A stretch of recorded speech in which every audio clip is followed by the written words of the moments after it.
Take a break for some stimulating conversation with author and speaker Ed Dickerson at Grounds for Belief Virtual Cafe. And now, here's Ed. Hello again. Last time we went through the you've got mail approach to understanding any literary work.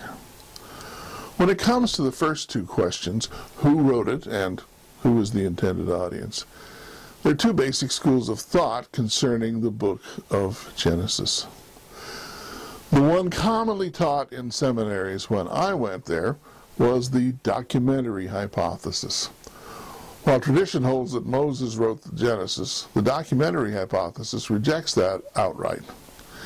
Based primarily on inconsistencies and stylistic differences within the 5 books of Moses, this theory suggests that what we now possess as a single account was originally 4 separate, complete, and parallel accounts. These 4 accounts, referred to for simplicity by their initials as J, E, D, and P, were then combined by a series of redactors, essentially compilers and editors, into the single account we now have. The process would have been finished somewhere around 500 BC during the Jewish exile in Babylon, so the proposed audience of the books of Moses would be the community of Jewish exiles themselves, or perhaps the early post-exile Jews living in and around Jerusalem.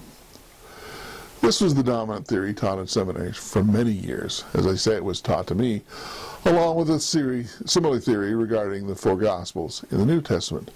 They relied on a theoretical document known as Q. No, not that Q.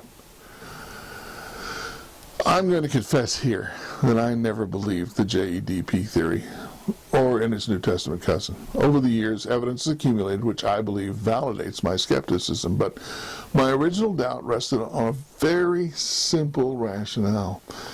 Both of these theories depend upon documents which no one has ever seen, nor have any fragments ever been found. We have no mention at all of these documents in any ancient sources.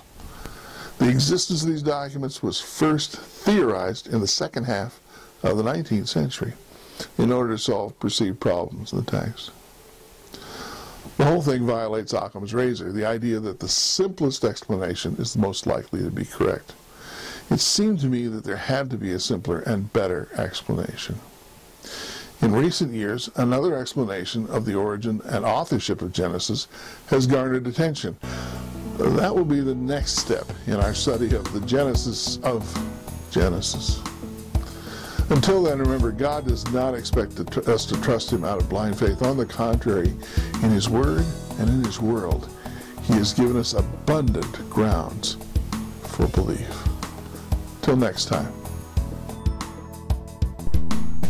Join us again soon at the Grounds for Belief Virtual Cafe.